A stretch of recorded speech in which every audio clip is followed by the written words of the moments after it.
talk about it. Susan Johnson is on her way. She'll be joining us momentarily, but I got Matt Rupar here. Fantastic producer. We couldn't do the show without Matt. I say that over and over and over again, but it's true. Anyway, last week we had a pillar of the Hartford community on the show, the mayor, Luke Bronin. This week we have a pillar of the Windham community on the rise. He's rising. Okay, Joe Pliss. Joe Pliss has not been here that long, but he's made his mark. He's been helping out with all kinds of things. We're going to talk about that when Susan gets here and when we get into it. First, Joe, thanks for coming on the show, giving up your time on Friday evening, and really nice. Well, it's not. Yeah, it's nice enough. Beautiful. It's nice enough. Yeah, it's not too hot. It's hot enough for me to jump in the pool after the show. I'll tell you that. Yeah, you're lucky. I am lucky. So am I. Yeah, you're lucky to be what? I'm lucky to be here in Windham. You're lucky to be here, and let's talk about it. Yeah, that's right. No, Very you're not lucky. Thank You are somebody I've been trying to get. I remember I'm probably skipping around here. I first met Joe Pliss at Andy Carey's house out in South Windham. Andy used to hold an annual holiday party at his home. Very, very good. You could see. It may be the last time I saw John Lesko. I don't know. It was at one of Andy's parties, and everybody was there. And Joe Pliss lived right across the street from Andy, and he was there with his wife, and we got to talking, and he had just come to town and was interested in knowing as much as he possibly could about the town. Yeah. And I said, wow, this is a guy who, as someone who's been involved in Windham politics and government for more than 40 years, and also here as a legal aid lawyer for many, many, many years, I'm into public service, of course. And I said, this is a guy who can, we could use here as somebody who would get into all these good causes we have, or some of them anyway, and help us out. But anyway, Joe, I spotted you immediately, as a potential potential shaker and mover here in Windham, just doing things for helping others and helping the town. And you know what? It's funny. Since you arrived, the town has gotten a lot better.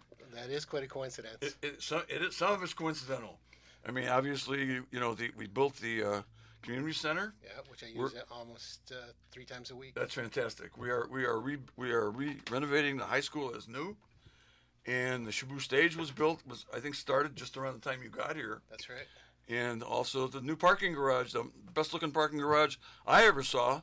That everybody was poo-pooing when we talked about doing it, and then people were coming up to me and saying, "Wow, the parking garage is great. You go up to the top, you can see everywhere. You can see, it's wonderful for a lot of reasons." So, it all happened when after Joe got here, and Vanessa, his wife, and maybe there's a connection, but he is doing a lot of good stuff, and we're going to talk about it. And guess who just walked in the door? Hi. Hey. Guess who just walked in the door? Tell him, Susan, who walked in the door. This is Susan Johnson, the co-host, and boy, are we lucky, Dennis, to have Joe Pliss with us today, because he's done a lot of things in town. He's doing the taxing district in the villages, and also he's on the zoning commission. There's more. There's more than that even. All right. Yeah, he's going to fill us in on there's these even things. more than that. But All right. But then these are things that are very, very, very, very necessary for the town, and making sure people make good decisions about what we do. So there are enough good causes in this town for everybody. Mm-hmm. And you know what? And I've been involved in a lot of them myself, and you know what? I do it to help others, but I also do it to help myself. It makes me feel good. There's nothing. I mean, it just gives you. I'm just talking about it. I'm starting to feel a tingle up and down my spine because it does make it feel good, and that's good. At my age, I want to feel good, and I want to feel good, and I think feeling good is going to help me. Feeling good is good enough for me, and it's going to help me, and it's going to help me go on into my older years. Well, thank you very much. Between the two of you, you've made me feel special, not only just by coming on to the show, which is a lot of fun for me, but over the years, just, you were very hospitable right away, and it made it a lot easier for me to make the transition to feeling very connected here. Well, you know what? You moved into South Wyndham right across from Andy Carey, somebody who had done so much for the town over the years. So, preceded Susan and John Lesko and Walter Polakevich as our state representative. And, we met at his party. And you also are living in the neighborhood in South Wyndham with Victor Funderburg. That's right. Another great person, fantastic human being who has had a health issue and was our mayor. And he's somebody else. I talked him into running for mayor. You did. And yeah, I sure did. And, and I didn't think he would accept, but because he was so busy with the Theater Guild. That's right. He and Martha doing a wonderful job with the Theater Guild. And I'll never forget the day he called me back. He said, Dennis, he said, I think I'm going to do it. And I said, yes, Wow. yes, Victor, because I knew Victor would be great. So anyway, you haven't had an experience with Victor, and we can talk about that when we go through your long list of accomplishments in such a very short time here. All right, Activities. thank Yeah, very good. I mean, this just goes to show that South Wyndham produces a lot of great people. Yay. I think you got my point. Anyway, I could go name a Of few course, others that are North no longer Wyndham there. and also Wyndham Center and of course Willimantic. So we got great people all over town. Yeah, that's right. I knew you'd get there. Oh, well, yeah. Anyway, Joe, talk a little bit about your background. Well, If you would. I mean, yes, I'm in South Wyndham. Probably started coming here about 7 years ago. That's my wife was renting the house that we would end up buying, and a couple years after that, we ended up getting married behind Guilford Smith. We took a little marching band down the street, down Little Main Street, believe it or not, and 75 people, and had the party behind the house. Great. We got 2 kids, both in the Wyndham Public Schools, and a house from 1866. A beautiful house, gives me places to play in the garden. So, just that part has been so nice. It's really been a surprise. When I first came here, honestly, I have to tell you that I thought, I came here because of Vanessa, my wife, and I thought, this is the middle of nowhere. Where are we? And then You met me and you said, "Now I know it's in the middle of nowhere." It is a small town, and I came from Albany, which is bigger, and before that from Buffalo. Albany's very big. And, Buffalo, so is Buffalo. Wow. So it was, and here I am in the Wyndhams outside of Willimantic is more rural. My wife's got a horse, and that's kind of why we're out that way. And so it was a little bit of getting adjusted to, but just, week after week, just making more connections, seeing, I think I was here a year before I realized how many different trails there were. And just, I made a point when I got here that I couldn't go 20 years to try to make close friends. I mean, you get to a certain point in your life, and it's hard to make friends. When you're younger, it's a lot easier. So I told myself that I'm going to get involved in some civic activities, something, because there are probably some nice people there. And so the first thing I did was there was a planting of a bunch of trees in Memorial Park. It was part of the 350 celebration that 325, I think. 325. Yeah. 325. 325. Yeah. We didn't get to 50 yet. Right. So the 325 years of Willimantic or Wyndham. Wyndham. Wyndham, yep. Wyndham came first. And then it was Faith Kenton, Eve Krause that I met, and we were planting all these trees. And one of the first holes that I was digging, it's this giant hole for a 20-foot tree. This other guy that was digging, some guy by the name of Victor. And that turned out to be Victor Funderburg. Oh boy! At that time, wild. he was That's probably great. running for mayor, and I didn't know. could have been, yeah. But that's just the way he was. He just introduced himself as Victor, and so we did that. And there was another project with the Garden Club. I don't know if it was that same year, but it was still part of the same 325 program up on High Street. Yeah. Remember that big strip? Oh, sure. That spectacular yeah. display. Boy, is that of plant- beautiful, huh? It was so. It's been Wow. gorgeous. Yeah. This is So What a difference. I can say, I'm pretty sure I can honestly say that I had a hand, literally, in unloading every tree and bush off the truck for that site. That's great. Uh, Wow. And so one of the holes that I was digging, another big hole on the side, there was another guy that was that we were working in team, and he introduced himself as Mark. I work for the fire department. Well, guess which Mark that is? I think I might know. Yeah, Mark Scrivener. The chief. Our beloved chief, and Wilmette. And again, that modesty coming across, and that's been thematic as I've met all these people. Well, I still wanted to get plugged in some more, and I said, I was talking to Vanessa about it, and she said, hey, because she started volunteering at Guilford Smith on the The board. library, yeah. And she said, there's somebody that I think you should talk to. His guy's name is Ted. And so that was Ted Colwell. Oh, great guy. And so Ted and I went to Ted's Apollo cool. Yeah. for lunch. And I said, Ted, what do you think I could do to get plugged in? Well, to make a long story short, he had this idea. He said, hey, maybe you should come up the hill and think about joining the fire departments, which, frankly frightened me. It's like, I'm not going to do those dangerous things. I feel the same way about myself. And he said, no. There's plenty of need for people that aren't doing that, and there really is. I'll talk about that more later. So we went up to the fire station. I became what they call an associate. That's just somebody that's supportive. I don't do the dangerous stuff. I went to a lot of meetings, and I was so overwhelmed and impressed at what these volunteers in these three departments do. I mean, they're all volunteers, Right. and I'll talk about that some more too. But I said I'd love to do something for them, and that's when Ted also mentioned, you might think about the first taxing district, and I'm like, what the heck is that?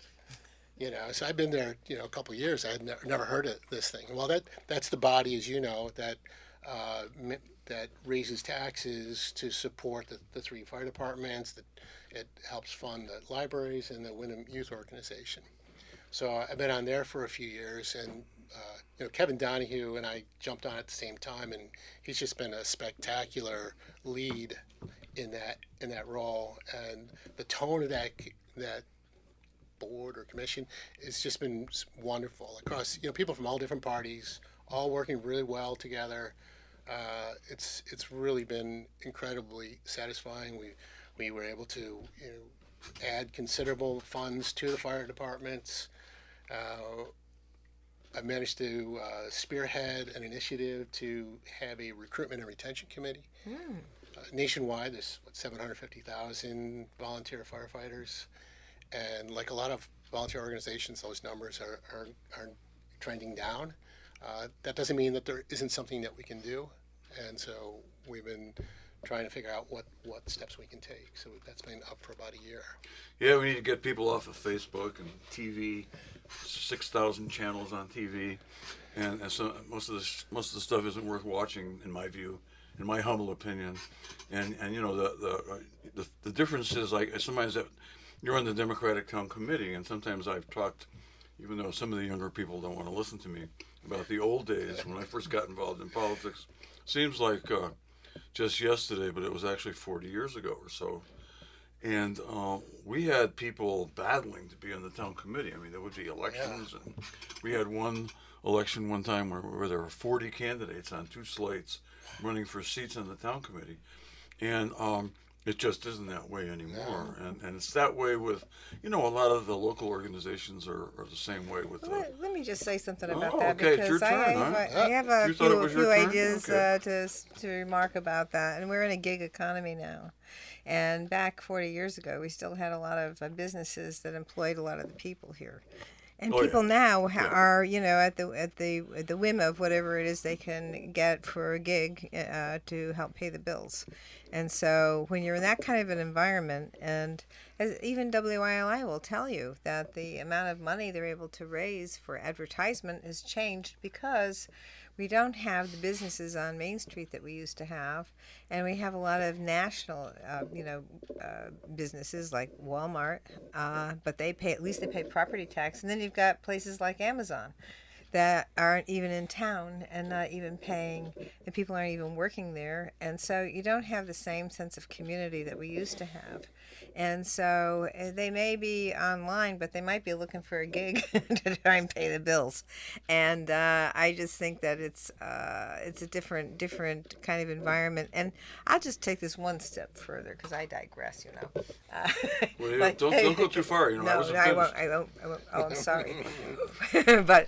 Let's just take a peek at what's going on with all the actors in the Screen Actors Oh, Guild. come on.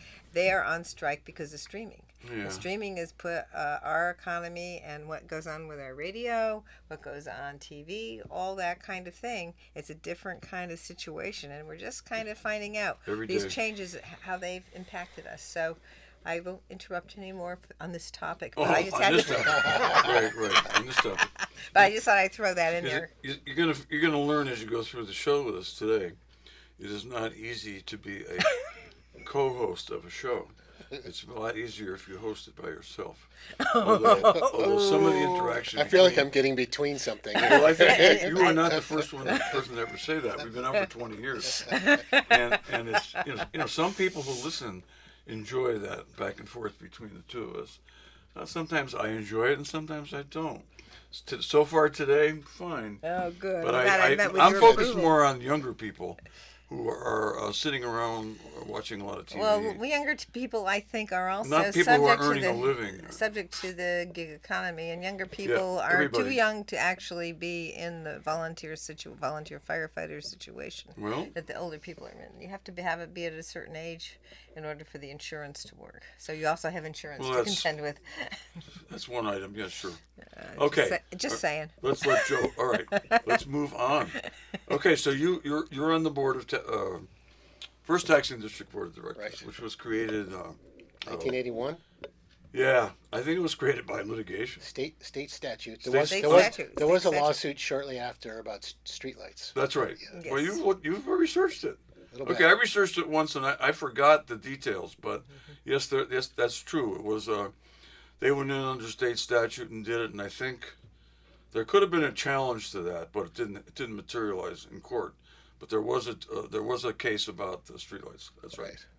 And I don't remember what the result was or what the details They were. lost. But having served on the Charter Revision Commission 4 times, I think it was 3 times ago, maybe 25 years ago, when I actually researched that issue. I just looked at Very, it. very interesting that you know Recently. that. You're very do it. thorough. I looked at it recently because of the problems we've been having with the taxing districts and getting the car tax money. Yeah. Car tax grant. That's So, another show. yes, it that's is. a But tough I, one. I won't say anymore. Right.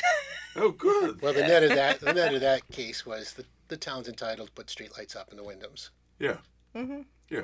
and it has some other applications. That's probably Yeah. good. Well, the judge couldn't figure out why they wanted to do it because the actual cost would be more to the villages instead of going in with the town, and so that was the result. That's why the judge said it makes no sense. Well, Well- I'm getting an education here from both of you. I think there's still even 40 years Yeah. later, Yeah. um, 40. a divide of sorts between the Wyndhams and Willimantic. Oh, you better believe it. I like to think of it as I have the best of both worlds. I have this beautiful bucolic setting, and I'm 3 miles away from all the cool, funky restaurant stuff that happens in Willimantic, and that's a strong selling point. This place would not be nearly like where I live would not be nearly as good without a vibrant Willimantic. So the from my perspective, they go hand in hand. But I know that there's a history and a sense of preserving some level of autonomy, and that's kind of at the seat of the taxing district. Well, I don't want to go too far with that issue. Just one quick but- thing but on that to issue. some extent, it's about money. What happened is back in the 1880s and a little bit before, we had the mills, and then the mills were run by people who had international connections all over the world. If you look at Amy Klobuchar's book, Senator Klobuchar's book, we're actually mentioned in that book as a big monopoly, and so the thread was huge, And what they did is they needed to have workers, and they needed to have water, sewer. They needed police. They needed fire. And the villages, the farmer says, "Hey, we're not paying for all that. Let the Thread pay for it." And this didn't happen just here. It happened in Groton. It Yep. happened in Rockville. It happened everywhere, all throughout. Griswold, everywhere- Jewett yeah, City. Exactly. So that's why you have these divisions. And so then once you divide, then you have the fiefdoms having to do their little struggle. Well, then it evolves, yeah. It evolves, and Yeah, and, yeah. and it's. I think there's a better understanding coming from both sides, if you want to say sides. There are a lot of people in the Wyndhams that feel the way you do. I'd say a majority, but it all depends on the issue, and I think that when Jeff Smith moved to town, I don't know if you remember Jeff Smith. He's passed away, but he was a wonderful guy. He was the financial officer for the town of Mansfield, and when he came here, he was quite surprised at the districting and stuff here. He didn't think it was a good idea, especially since he lived in Willimantic. And at one time there were some details that needed to be ironed out to make it more fair economically, and he did help a lot to move us in that direction. For example, I think it was after he passed, it was around when he was ill in his final illness, we did finally get to the point where the fire The ambulance services. the ambulance and also the dispatch center, it was pretty much being paid for pretty much all by people from Willimantic, and now it's fairly, I think it's done fairly, and I think we're moving in the right direction, and I think you're right. I think we're happy to have your part of town connected to us, and you are happy to have the city.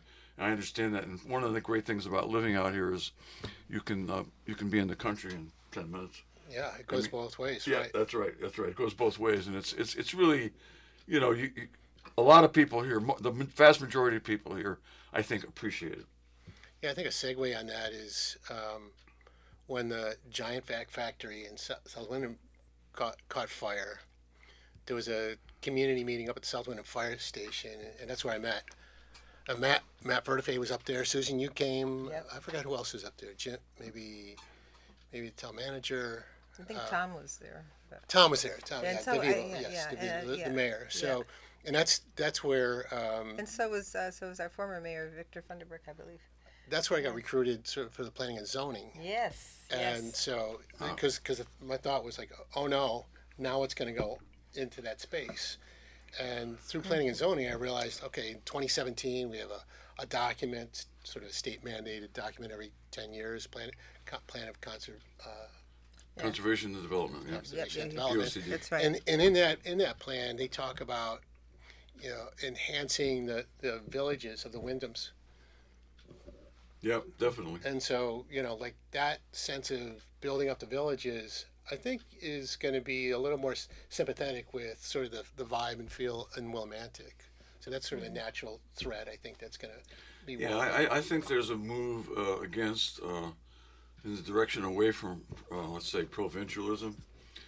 People, especially we're so closer together electronically now than we used to be. In some It makes ways. makes a big difference. Speaking of electronics, Matt Rupar is giving me the sign that it's time for our mid-show break, so our wonderful sponsors can talk about their wonderful businesses, and one of them, of course, is the Gates Group of automobile dealerships, who has been sponsoring our show ever since we've been on it, and we really appreciate the Gates family.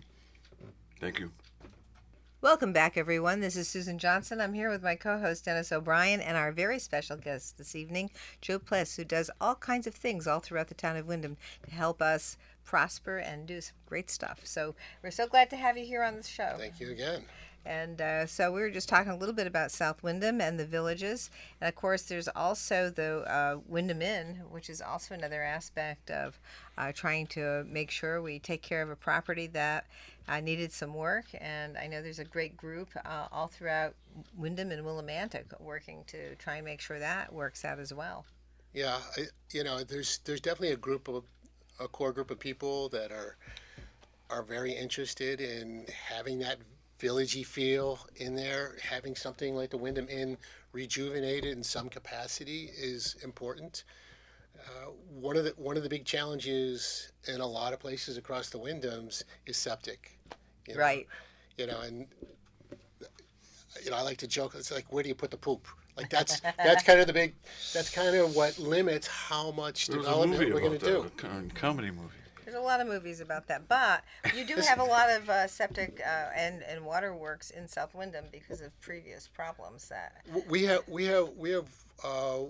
right. We have some of that, but it's there's still we get water, but we still have our septic systems. Right. And so Okay. even at that factory site in South Wyndham, you couldn't. There's a limit to how many units or properties you could put in there just because of that consideration. And even as we think about like the state sponsored legislation around sort of incremental development and accessory dwelling units, that's going to prevent any dramatic change in development. If we really wanted to increase density and development, you'd build sewage out there. And so as long as the Wyndhams don't have that, they can sort of put a regulator on that. And I think that alone ought to make some people more comfortable as we roll out village zoning and talk about tiptoeing into slightly more vibrant kind of environment just in the village. It's not going to get crazy. Great point. Excellent point. I grew yes. up in the city, lived in the city all my life until the second half of my life, and I had no idea what a septic tank was, or I had city water and sewers. I had a sewer thing right up in front of my house, bus stop in front of the house, and people. I lived in a development with people everywhere, and that they would sell fruits and vegetables on the street. And this goes back a while. This goes but to New Britain. this goes to New Britain, right? Every once in a while, New Britain comes up on the show. Yeah. But I, growing up in New Britain in the 40s and 50s, which is when I was there mostly, was fabulous. Because I like people, and there were people everywhere. I mean, my father didn't have a car until 5 years before he passed away at age 50. We took the bus everywhere. We walked, and we'd walk down the street in New Britain, and we have a city of about 80, 85, 90,000 people back then, and my father would know just about everybody. It was just amazing. I remember saying to him all the time, "Who's that, Daddy? Who's that?" And that's the way things were back then. Yeah, but you know what? Here we have, like where I grew up in South Windsor, we started off with wells, and we had our own septic system, and then 40 years down the road, they came up with city and sewer, city water. You're more And urbanized. people had to make that adjustment because they built developments, but then people needed to have that taken care of. So people then when they do have septic systems, sometimes they don't empty them out like they should on a regular basis, and so that creates a problem for the water. Well, Yeah, it leaches through the soil, especially if it's near That's a correct. tributary or that's something. a big problem. Yes, it is. So that's why planning and development, when you're looking at that, you're looking at the future. If someday it's going to be just like it was in South Windsor, you're going to go from everybody having septic and their own well to, unless it's we have somehow we have a decrease in population, which I doubt will happen. But what will happen is they're going to need we still need we need about 120,000 units right now we're missing in the state of Connecticut. So when you take a look at that, it's a problem. So how you do your planning and development also should give some consideration to what will happen down the road, and what kind of course, and as we all know, inland wetlands with the type of water and the soil and the perk tests and all the leaching and all that kind of stuff are all things that have to be considered and done by the town engineer, and analysis must be done in that. So hopefully the town engineer will also be part of the planning and development stuff. I think some of these big infrastructure things, they'll probably the same way in South Windsor, it was pushed because there was some incremental development over decades. Right. And Proximity to Hartford. I think for around here, when I walk around town, I see sort of the sweat equity that people are willing to put into their places. I don't I don't know if it's all permitted or not. I suspect some of it is and some of it isn't. But my sense of it is that there is a ton of opportunity for people if we can make it easier to figure out how to do small scale development. The system is rigged kind of for like big developers, and it's great what happened downtown, and that's a bigger development. But when I say rigged, I mean the financing, is geared towards that. Yeah. In particular, if I'd really love to see, us be very deliberate and conscientious about what it takes for somebody, that maybe doesn't even have English as a first language. Like, how do they navigate, in a way that brings the friction down? How do they do something really small? Put up a shack in the neighborhood that is, allows them to, start building something or to sell something, or just incremental development, incremental wealth generation, so that people are more secure in where they're living. And as that develops over time, the places that are most vibrant are going to be the places that demand the infrastructure investment. I'd be really leery about going the other way around and saying, hey, let's put all this money into infrastructure, and that'll spur development. That's sort of the suburban model. Because you don't know. No, you don't know until you actually have to deal with it. Not in a place like this. But in terms of, I was just thinking, not in terms of actually doing the infrastructure, but in terms of how you'd set up a development in areas that are not developed right now, and how would you do that? And we have to give consideration to whether or not you have good opportunities for septic and water. And we do. We're lucky around here. We do have a high amount of water. There's a lot of watershed area here. South Windham has a huge watershed area down by the river. So you have a lot of places where you have big watershed areas that are good for development access. Yeah, Well, you two are both active in land use issues in town. Susan, of course, is the chair of the Inland Wetlands and Watercourses Commission. It's a tough job. And she's got some people on the commission that actually have professional expertise. That's good. It is good, because I worked with Ashford's commission when I was town attorney up there for 20 years, and they were fortunate to have several professors, microbiologists and all kinds of people that were really soil scientists on the commission. And there are a lot of commissions that don't have that. And our commission is, I run into this guy down in Andover who's on the commission, and he's the wetlands agent over there, and he's been trained. He's got a lot of training and a lot of education on the issue, and he's on Susan's commission. And then there's also another person who has professional expertise. But we have also, you just can't rely on the people on the commission either.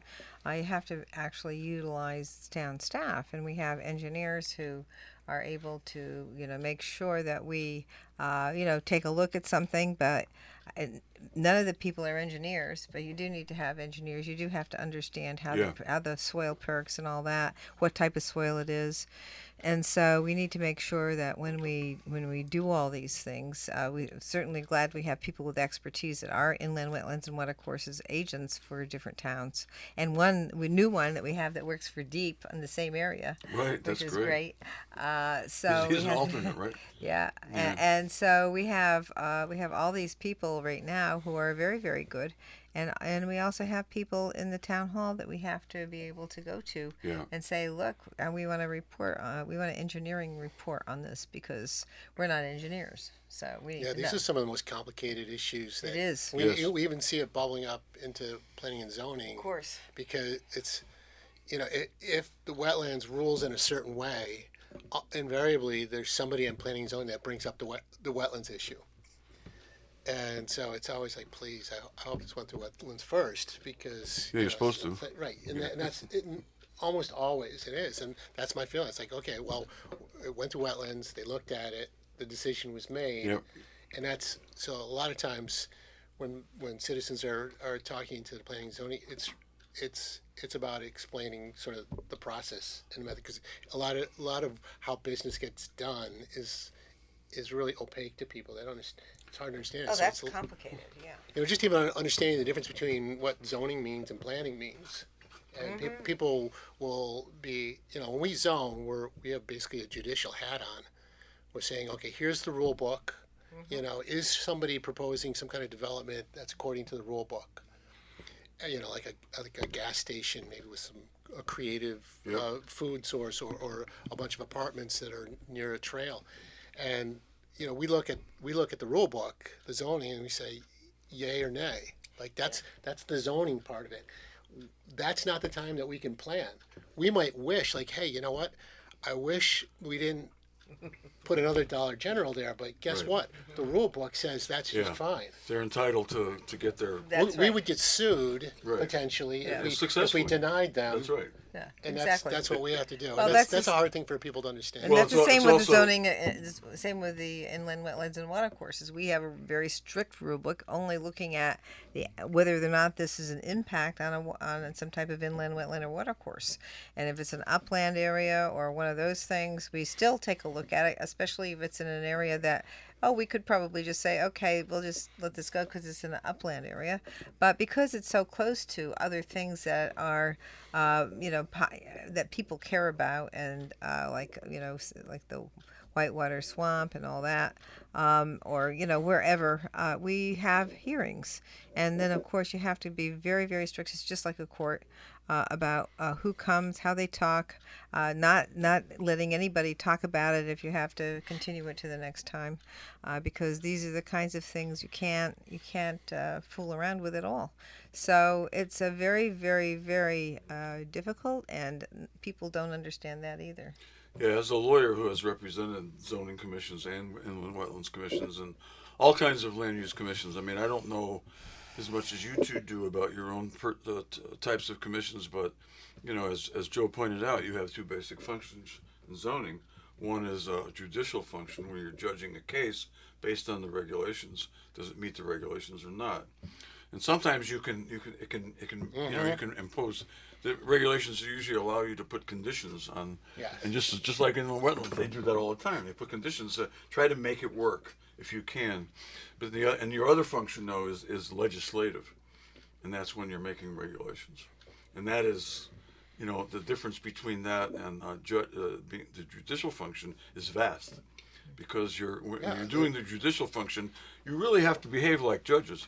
You're not supposed to talk to people about the case out of court. No. And a lot of people There will was. come up to you and say, "Hey, Joe," and I always tell people, and then I have advised people to recuse themselves in certain situations, but I always tell them, look, I can't force you to recuse yourself. You are elected to, or you're appointed in your case, to do this, and it's not. I am not on the commission. All I can tell you is that, it could become an issue on appeal, and you don't want to screw up the case. And after everybody puts all their time, money, and effort into a case, you want to do it right. So, the both of you have awesome responsibility, and it's the kind of situation where you could be on the zoning commission for 20 years and you'll still be learning. Right. And Same Susan's with still me. learning after how many years in the wetlands? More than 20. Right. So it's a big there's so much to responsibility, and I'm of the belief actually that zoning commission should be elected. I don't, and zoning board of appeals should be appointed, because a lot of people don't. The problem is that a lot of people are not willing to run for election, and because it is difficult. But to me, I like elections because I think it forces you to. The fact that you can go out there and campaign and get elected it tells me something about a Yeah, person. that's probably true. I think so. I think Not sure I'm agreeing with you, but I'm Well, sure it's that's a legislative Yeah. body, and if you're a legislative body, you should be elected. And if you're a zoning commission, you're a legislative body. So why we created a zoning commission that is a legislative body, and it doesn't get elected, 'cause a lot of them are. Well, what happened, I guess, is when the Wyndhams used to have their own zoning commission, true. Yeah, it used to be separate. and they had two separate ones, and when they combined the agreement, when the new charter was created, they agreed that it would be appointed. It That's works not- reasonably well. I mean, one of the things. Yeah, that yeah. I think in Wyndham, I'll tell you, I've always been impressed by the capability of the individuals that serve in zoning. Mm-hmm. It's a great commission. You've got a great chairman. Yeah, she's Yeah, so she's strong, and fantastic. Matt is our basically. Yeah. I don't know if he's officially He's the your town agent. planner, but Sort of. between Matt and the town manager, Jim Rivers and Jim Milano. I mean, you look at the businesses that are coming into Wyndham, and there's a reason why taxes aren't going up. The grand list is going up, and part of that is planning and zoning, doing its part to make work with these businesses and try to help them through this as much as possible. Not to try to be adversarial, That's right.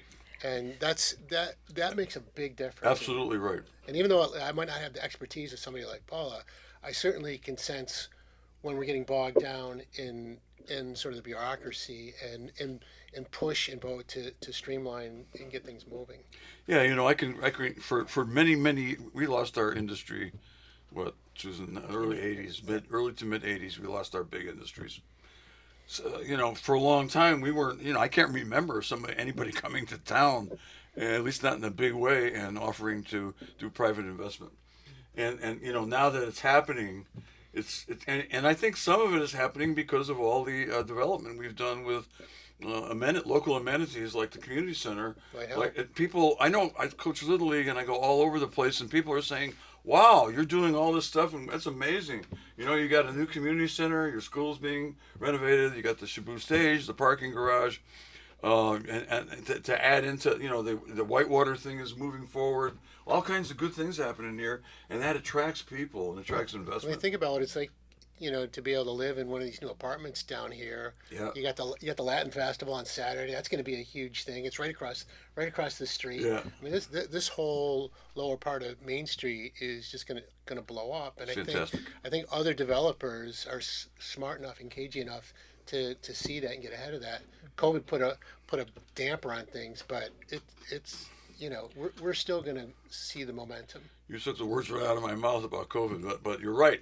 We're working around it, and we're doing well. And I think it's it's people like you two who are in public office, and I was for a while, and I'm proud of what we accomplished in the 6 years I was on the town council. All of those new developments, public developments that I mentioned, were accomplished, and I know that Jim Rivers and I and Tom DeVivo and all the members of the town council, we had that in mind. I mean, we wanted the people to have the community center, but we also wanted people to want to move here, to buy homes here, and businesses to want to set up here. Hey, this is a great place to be a remote tech worker. I can tell you that. Yep.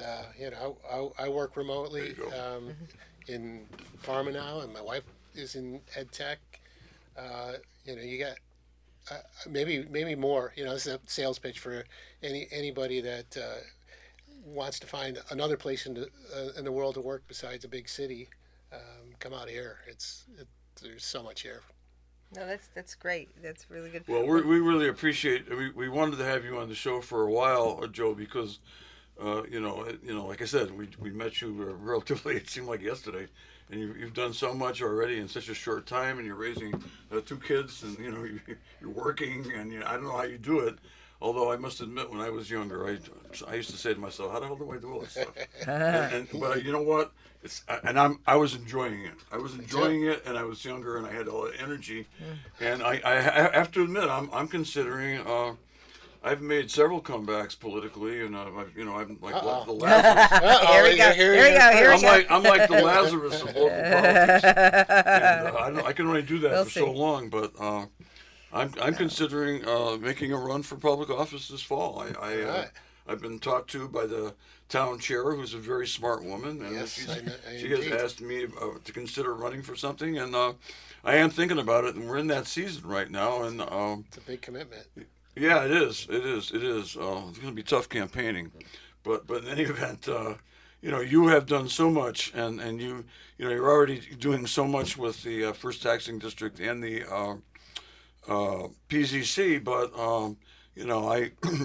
anybody who does as much as you, somebody like me who's a former town chairman, I start thinking about you moving up to what I consider to be higher office. So, I will keep at it and try to influence you in All that right, regard. very good. Whenever this political season is happening now, and it's very it's very close to my heart and my mind. And we should talk about that. we need to talk about it, and we probably will real soon.